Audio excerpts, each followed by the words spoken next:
recibimos a Rafael Santos, miembro del Partido Revolucionario Moderno, presidente de todo lo que tiene que ver el partido en Santo Domingo, el Gran Santo El Gran Domingo. Santo Domingo. Y un gremialista de toda la vida. Eso es así, un gran gremialista, una persona conocida más, yo creo, por su labor en esa área. Rafael, buenos días y bienvenido. Buenos días, ¿cómo están ustedes? Bueno, nosotros recibiéndolos con mucho placer, mucho gusto en el día de hoy, a propósito de tantos temas puestos ahí sobre la mesa. Algunos de ellos un tanto odiosos, como por ejemplo el asesinato de Junior Ramírez, un miembro del Partido Revolucionario Moderno, y me gustaría saber su parecer al manejo que le han dado las autoridades al caso de Junior Ramírez hasta el momento. ¿Cuál es su parecer? Yo primero quiero destacar la crueldad de ese hecho. Eso es independientemente de qué partido hubiese sido de su simpatía. Matar a la gente, a mí me parece una cosa horrorosa, pero matarlo secuestrándolo. Yo recuerdo, en marzo de 1975, Orlando Martínez escribió un artículo que irritó mucho al anillo militar de Balaguer. Habían dos anillos, o sea, dos grupos militares, dos élites. Una donde estaban los militares de San Cristóbal, encabezado por Nival Ceja. Y el otro grupo, que era el más de la caverna, donde estaba Pérez y Pérez, Chinino, Llobera Montá, Jiménez Hijo, Contín, no recuerdo el otro, eran 5. Esos tipos decidieron mandar a darle un susto, dijeron los autores, a Orlando Martínez, porque escribió el artículo donde le dijo a Balaguer que también tenía que coger el avión e irse.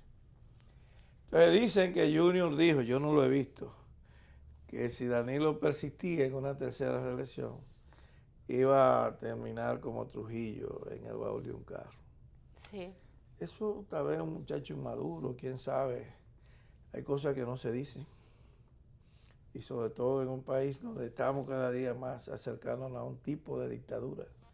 Dictadura mediática, dictadura económica. A los empresarios que dicen que no están con el PLD, o que no están con Danilo, porque hasta los dionelistas lo están persiguiendo, le ponen multa o le mandan el de Dirección de Impuestos Internos y lo quiebran. Entonces yo, sobre ese caso de Junior, me parece una cosa de caverna. Y que en instituciones públicas se usen los recursos del pueblo para gestar ese tipo de tremendismo. O sea, gente no cree en Dios, no cree en nadie, no creen que hay un castigo divino. Ahora, el hecho que ellos han querido, una estrategia mediática, no hablar del asesinato de Junior, sino de que supuestamente era un extorsionador, eso es lo más, o sea, un muerto, ¿cómo puede le explicar? Si le estaban dando para que se callara, o si lo amenazaron y lo mataron porque no quiso coger, o él estaba pidiendo para callarse. O sea, por donde quiera que tú le des vuelta a eso, se ha pretendido asesinar 2 veces. A este comunicador, abogado, que no era militante del PRM, no. Él, en el proceso de campañas, nosotros teníamos escasez de candidaturas, sobre todo a senadores, y ahí que apareció un Percio aquí en la capital, que andaba de que él era candidato del PRM. Yo un día le pregunté, ¿y de qué organismo de la provincia de Santo Domingo tú eres, Percio? Porque yo soy el presidente del partido y no sé en qué organismo milita, y después nos llevó al Tribunal Superior Electoral. Sometió a una mujer ilustre como Milagros Ortiz que porque no lo dejaron inscribir. Bueno, Junior aspiró a senador, precandidato, no fue candidato a senador, precandidato. ¿No? Nunca fue dirigente del PRM, no perteneció a ninguno de sus organismos. Pero igual yo condeno el hecho y me parece que debe haber un castigo ejemplar. Porque si seguimos ese camino de sicariato y de matar a la gente que te critica, vamos a revivir tiempos oscuros. ¿Usted cree, usted dice que, no sé si es que usted pone en dudas que él haya estado extorsionando o no. Pero usted, o sea, ¿cuál es el móvil de la muerte que usted cree? Porque usted termina diciendo que es de la caverna que se asesina a quienes te critican, pero ¿cuál es el móvil de...? Evidentemente que en la ONSA había actos de corrupción. Si él lo denunciaba por la lucha de la corrupción o para que después le pagaran, ese es un tema que habrá que investigarlo. Aquí hay gente que se dedica a la extorsión. Hay abogados que hacen denuncias para luego supuestas buscar, organizaciones de lucha contra todo eso, incluso gente dentro de las instituciones que hacen denuncias, buscan a alguien para que lo denuncie y para compartir después si hay un soborno.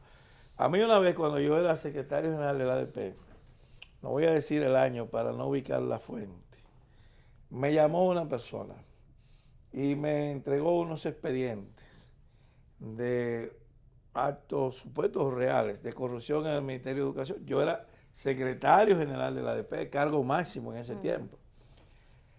Y entonces esa persona, que yo no conocía, me abordó en la Santiago, nos juntamos en una cafeterita que había en la Santiago, esquina Pastel, y entonces me entregó un legajo de documentos que supuestamente eran de corrupción.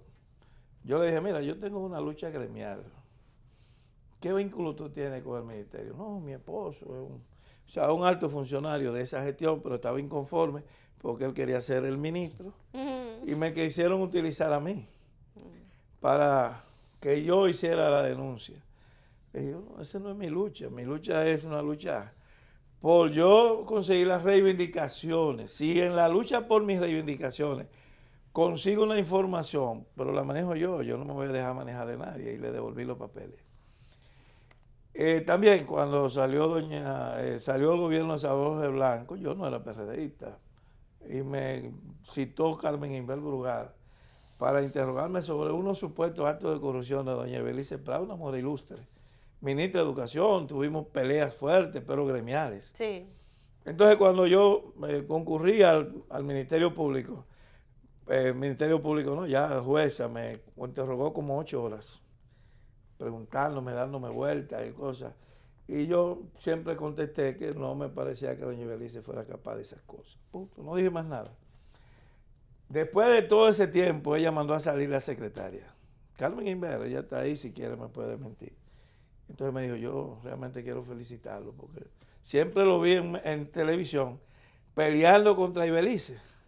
Pero usted es un gallardo, usted es un hombre que usted no, o sea, la ha defendido aquí.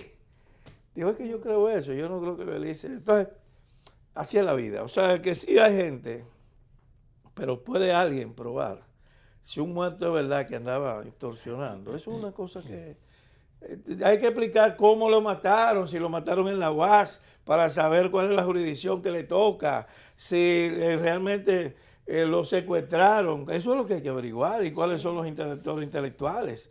Porque hacia dónde caminamos nosotros con decir que él quería extorsionar. ¿Le justifica eso a muerte de él? A alguien que mande a matarlo? Porque bueno, lo que hay que aclarar, ¿sí hay corrupción en la ONSA? Creo que sí.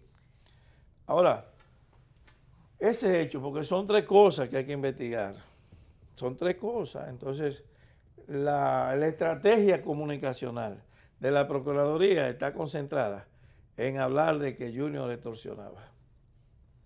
Eso se parece a un cuento que hacen, tal vez pasó, tal vez no pasó, de que 2 tipos se encontraron en un funeral y alguien le estaba recordando que le tenía una deuda, que cuando la pagaba, y dice, pues yo te mandé eso. Hace tiempo yo te mandé a pagar ese dinero. ¿Y con qué?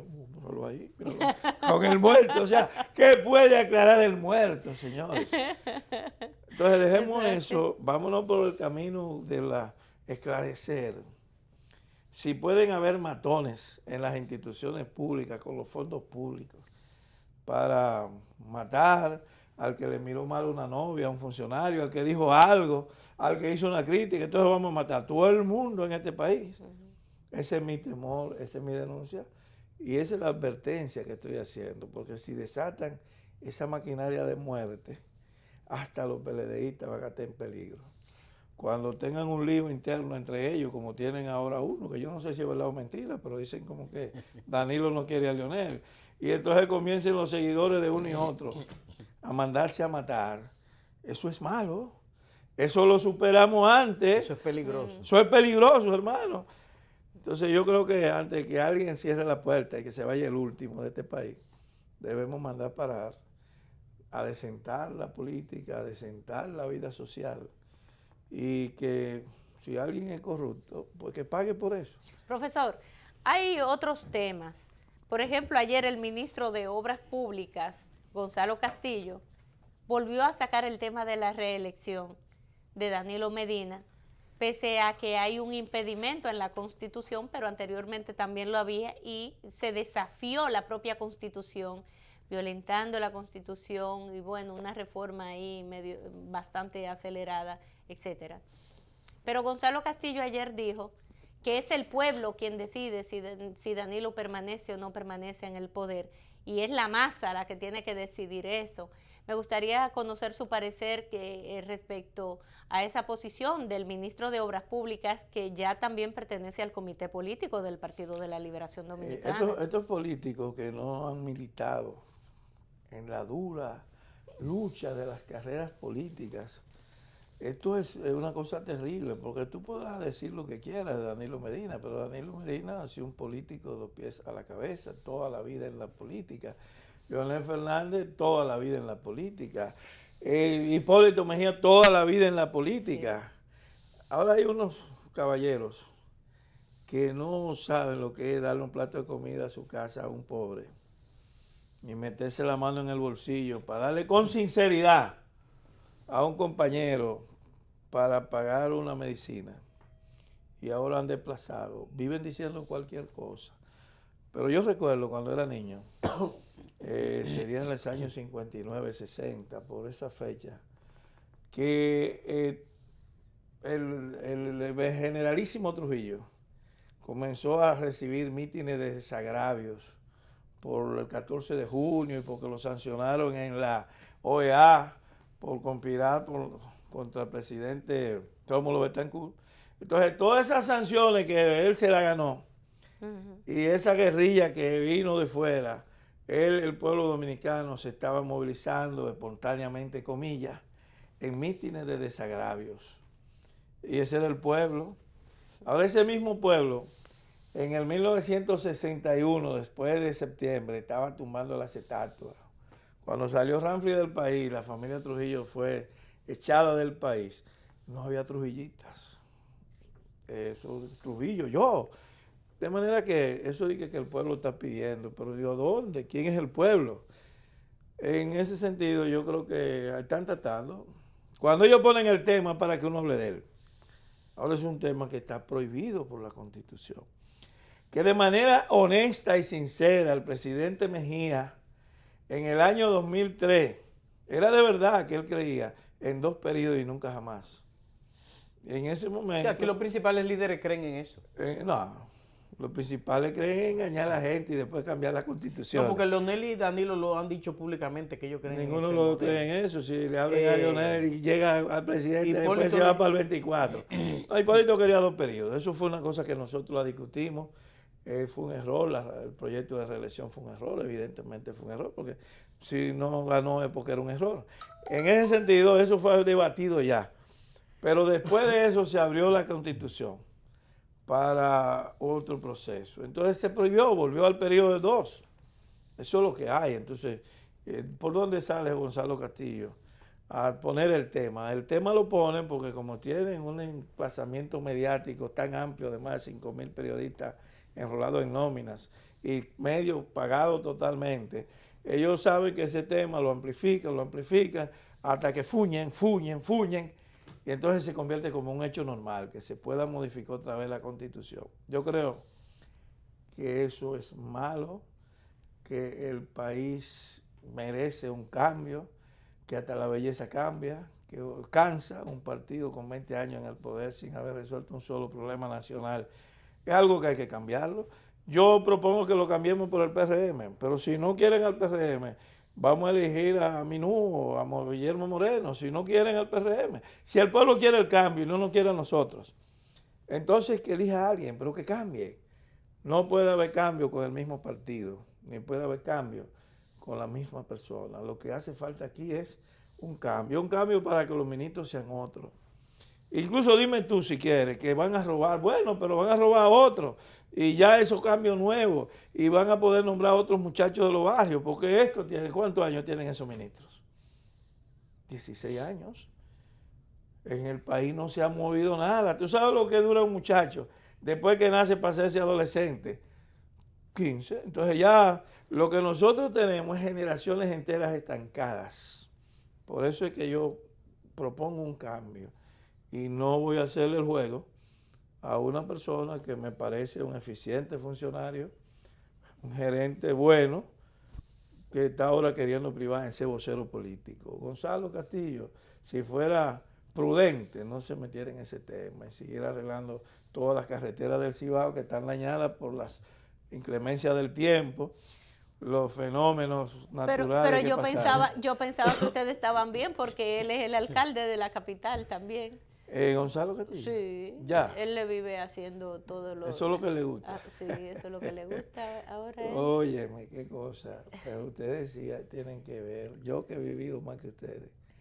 Mañana voy a cumplir 64 años de edad. Yo sí he visto pero qué cosas. bien. Yo sí he Felicidades visto, desde hoy, profesor. O tal vez lamentaciones, quién sabe. Pero yo que he visto tantas cosas en este tiempo. Las reelecciones del presidente Balaguer eran por necesidad. Una necesidad nacional.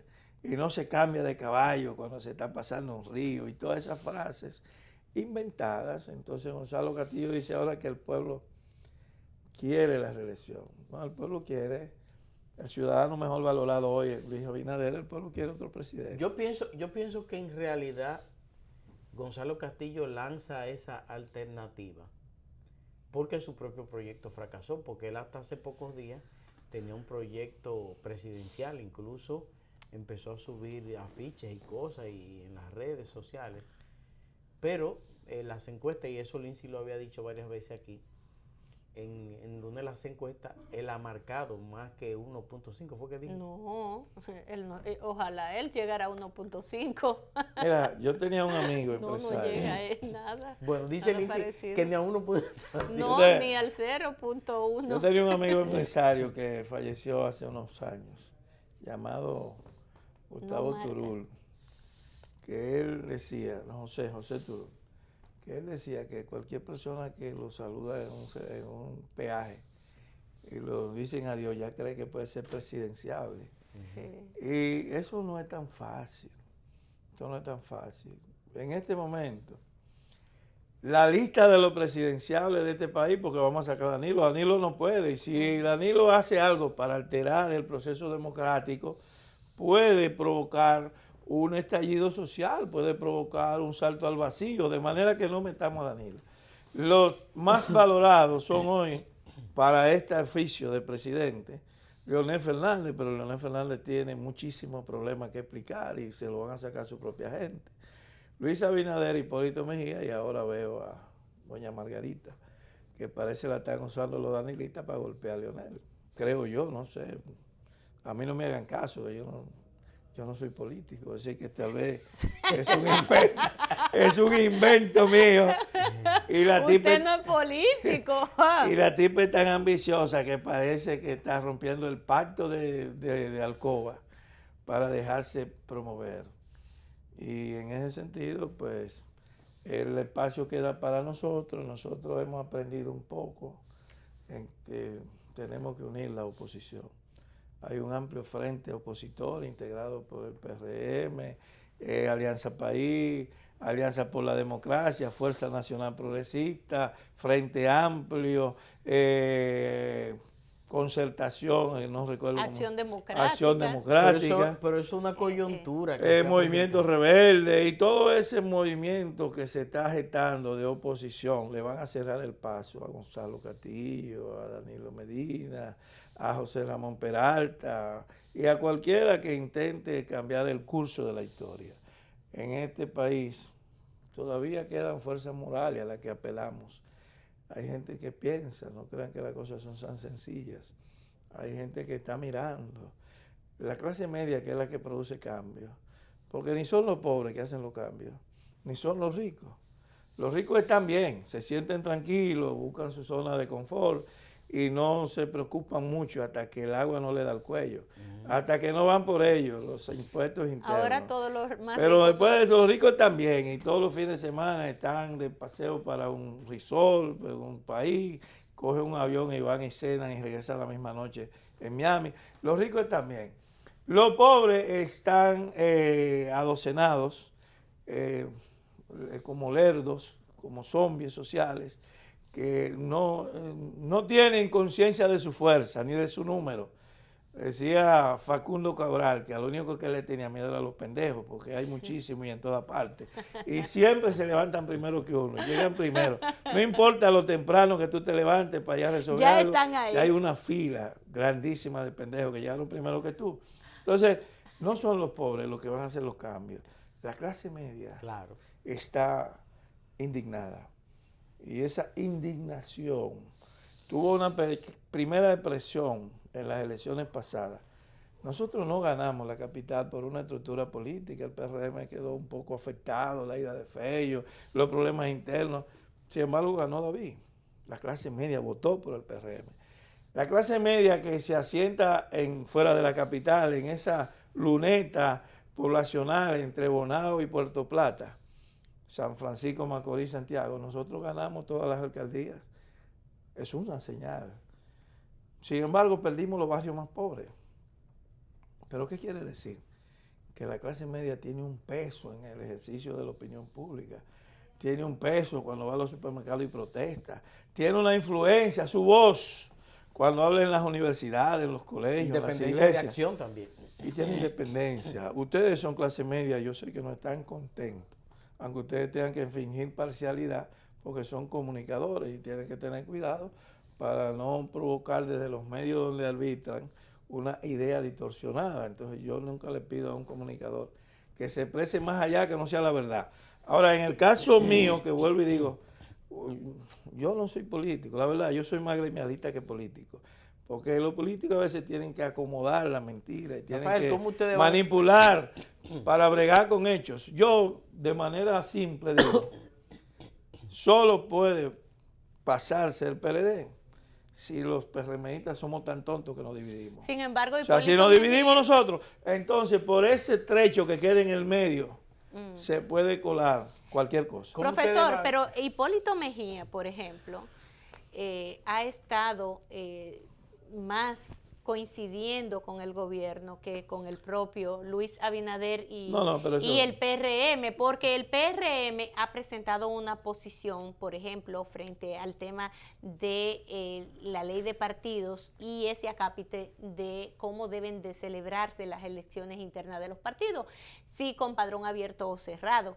Hipólito Mejía, un político que ese sí es un político de los pies a la cabeza, y que sí es verdad que sabe utilizar muy bien el lenguaje, dice que él le gusta el padrón abierto, pero que él respeta la posición del partido y se une a ella. Sin embargo, deja ahí abierto. No, pero eso deja ahí abierto lo del padrón abierto, no, pero él dice, coincidiendo con el gobierno nueva vez, lo cual aparentemente le ha hecho daño a la figura de Hipólito Mejía, según lo han demostrado las últimas encuestas. No, pero mira, porque la gente lo vincula demasiado al gobierno, más que a Luis Abinader. Lo primero es que realmente eso es un hecho de una leyenda urbana. El presidente Mejía sabe que el PLD es hambre, miseria y destrucción. El presidente Mejía no va a hacer ninguna alianza con el gobierno. Puede tratar de aprovechar esas contradicciones, como haría cualquier político, pero no va a confiar en que el gobierno le va a dar una presidencia. Ahora bien, él dijo bien, o sea, él opina, pero no es de ahora que él opina eso. El PRD eligió toda su candidatura con padrón abierto después del 2004.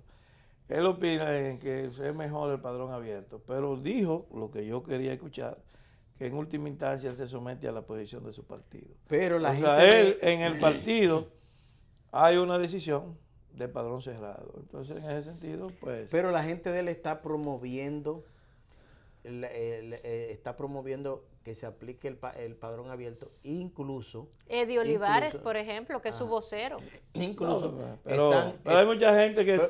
el presidente Mejía que defiende el padrón cerrado, mucha gente del padrón. O sea que hay distintas opiniones. Ahora, ¿quiere que te diga algo? Déjeme decirle algo y usted la responde las dos juntas. Ok. Para pasar la ley en la Cámara de Diputados se necesita una mayoría especial y se entiende que los legisladores que siguen a Hipólito Mejía van a votar para aprobar la aplicación de las primarias. No, mira, yo no soy un hombre con suerte para apostar ni para jugar. Yo nunca me he sacado nada. La única vez que me saqué algo fue por error. Usted sabe que las informaciones son ciertas. Pero yo apuesto que eso no es verdad. Los diputados del PRM obedecerán a una sola línea, que es la línea del partido. Este partido no es de Hipólito ni de Luis Abinader, aunque lo hicimos con una franquicia de la familia Abinader. Pero ya este es un partido del pueblo. Y en ese sentido nosotros hemos hecho un compromiso con los demás partidos de oposición de que el padrón sea cerrado. Y eso es una posición consecuente. Esa posición incluso es fundamental para consolidar la unidad de oposición. Las organizaciones no entienden que las coaliciones, a veces hay que hacer sacrificios para llegar a la unidad. Y nosotros, al hacer ese acuerdo con 9 partidos de oposición, estamos obligados a mantenernos unidos. Si mañana esos partidos cambiaran y dijesen, mira, nosotros preferimos el padrón abierto porque somos opciones hoy preferidas por el pueblo, nosotros tendríamos que reconsiderar nuestra posición y tal vez se mantenga el padrón cerrado, pero buscaríamos una manera de no pelearnos con esos aliados, pero ahora nos sentimos cómodos con la posición que todos ellos eligieron, padrón cerrado. Eso es el tema y esa posición no va a cambiar. Ahora que algunos compañeros que están con Hipólito, que estén con Luis Abinader, les gusta el padrón abierto, esa es la opinión de ellos. Ahora la del partido, el padrón cerrado. ¿Cómo ustedes, hay un debate en el sentido del padrón abierto, padrón cerrado, de los partidos de la oposición? Ahora, ¿cómo ustedes piensan llegar unificados con ese bloque? Porque lo que parece que ese es un bloque coyuntural, no definitivo. Coyuntural en el debate político, pero no un bloque que se pueda consolidar para sustentar una candidatura. Mira, yo pienso que si se empecinase la oposición en poner en primer lugar las candidaturas, sería difícil llegar unidos. Porque en 1973, cuando sancionó el PLD, había un bloque que se llamaba el Acuerdo de Santiago. Y después que se dividió el PRD, se formaron 2 bloques. Nosotros, los que en ese tiempo éramos la línea roja del 14 de junio, quedamos en el bloque de la Dignidad Nacional, que presidía el profesor Juan Bosch. Y en ese bloque se lanzó una consigna: los candidatos dividen al pueblo. Lo fundamental no es el candidato, sino salir de Balaguer, en aquel tiempo. En este momento, lo fundamental no es la candidatura, lo fundamental es la conciencia que tenemos que tener, que el país necesita un cambio. ¿Y a qué me remite esa reflexión? A la experiencia que ensayó Peña Gómez en el 98, que mandó a varios líderes nacionales a aspirar a diputado a los pueblos. Fello Suberví fue diputado por Barahona. ¿O usted no se acuerda de eso? Claro, yo soy de Barahona. Sí. En este momento yo creo que los líderes que no vayan a ser candidatos presidencial tienen que ser senadores de alguna plaza importante para que la ganemos. Yo digo, si nosotros vemos, por ejemplo, nosotros tenemos líderes importantísimos, líderes por lo que representan en la opinión pública, porque nadie puede ocultar aquí que la voz de Guillermo Moreno es una voz mucho más revolucionaria que la voz de cualquiera de los dirigentes del PRM, en el sentido de su planteamiento, del alcance de sus posiciones. Las de nosotros son más conservadoras, aunque yo sea tan revolucionario como Guillermo Moreno, pero actúa en una coalición que le tiene miedo a la iglesia, que le tiene miedo a los empresarios, que le tiene miedo a la presión mediática, y por tanto yo no puedo decir que yo soy más revolucionario que los otros porque yo estoy ahí. Pero no le diga miedo, quizás que los respetan o que la toman en Lo que consideración. sea. Pero también se necesitan fuerzas que tengan miedo para que haya prudencia. Yo no estoy criticando el miedo, sí. Yo lo estoy reconociendo porque solo los locos... No, porque un político no debería. Solo los locos esquizofrénicos no sienten miedo. O sea, la gente sensata siente miedo. El miedo prudente es bueno. Entonces... Es una seguridad. Sin embargo, tenemos a un Guillermo Moreno, un progresista de los pies hasta la cabeza, honesto. Tenemos a una Minú, descendiente de héroes y heroínas. Una figura como Pelegrín Castillo, insobornable. Tenemos a un hombre que vino de la experiencia cuarteraria como Elías Huesín Chávez y que está haciendo un esfuerzo por la democracia. Y tenemos a Luis Abinader, empresario joven, pero que se la juega. Y tenemos a un papá, que es Hipólito. Entonces, si toda esa gente quiere ser presidente al mismo tiempo, se va a dividir la oposición. Sí. Entonces, la insensatez dice, y el compromiso con el pueblo, porque aquí está el compromiso con el pueblo. Si a uno de cualquiera de ellos le dice, tú vas a ser el senador de la capital para que ganemos, y tú vas como candidato a senador de la provincia de Santo Domingo, y tú vas por Santiago, y tú vas por San Cristóbal, y entonces tú vas hacia alcalde, o sea, y formamos una boleta de un team de 9 jugadores imbatibles. ¿Tú crees que se va a dividir la oposición? Pero eso pasa por el sacrificio, que fue lo que se hizo en Chile. En las elecciones del 1989 en Chile se sacrificaron líderes para poder superar a Pinochet. Y fueron cada uno de ellos a distintas posiciones. Entonces yo creo que sí, que se puede conformar una boleta de un team de jugadores de primera línea. Y que ellos saquen lo suyo, a ver si vamos comparando figura a figura. Por eso yo ni siquiera estoy diciendo, el mío tiene que ser el candidato presidencial. Hoy estamos muy lejos de las elecciones todavía. Yo estoy apoyando a Luis Abinader, pero faltan 2 años y pico. Luis puede llegar a ser el candidato azul y blanco y el huracán, como fue el presidente Juan José Arévalo en Guatemala en 1946. El candidato blanco y el huracán, 86% obtuvo Arévalo. Y después vino lo que pasó, que todo el mundo recuerda, las conspiraciones de los militares, en fin, y la guerra civil que duró muchísimos años. Por tanto, el Luis que yo apoyo hoy, yo espero que crezca. Pero si mañana hay otro que esté mejor valorado, hay que salir del PLD. Ahora bien, si nosotros administramos el tiempo en el que estamos, tenemos la sensatez de hacer un partido fuerte, que sirva de base para la alianza, una institucionalizado, una oposición unida, una lucha firme contra la corrupción y una oferta buena para que el pueblo piense que con nosotros va a vivir mejor. Mira las 4 condiciones que te puse.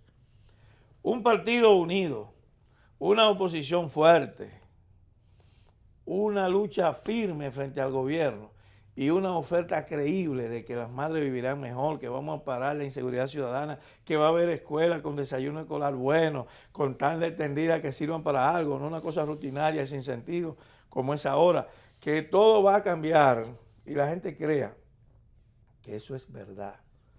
Entonces que hable Gonzalo Castillo lo que quiera y que hable, ¿cuál es el otro? Felucho, y que estén tirando todos los días cosas, que eso el pueblo se lo derrota. Ahora, si nosotros caemos en el egoísmo, seguimos actuando sin sentido político, y para eso si yo quisiera ser político, para ayudar en estas opiniones, para lo único. Porque dime tú, ¿qué quiero yo? A esta edad, ¿qué quiero yo? Pero yo quiero un cambio. Joven, pero mira, lo que quiero decir es que a pesar de ser un hombre joven, y lo soy, y me siento joven, yo vengo de regreso de todas las experiencias de la vida. Por tanto, ¿me importa a mí un cargo público? No, señor, yo no quiero eso. Si lo tengo que ejercer, es solo con un propósito de ayudar al cambio. ¿Me interesa a mí una función de diputado, senador o síndico? No, de verdad, ¿qué me interesa a mí? Poder toda la tarde leerme un buen libro y poder luego sentarme con un amigo a comentarlo y ver mis nietos. Eso es lo que me interesa. Ahora, ¿lo puedo hacer en este país? Donde pasan por una casa de un policía y lo matan, que está sentado con su mujer en los Guaricanos, como pasó anoche. Esta noche.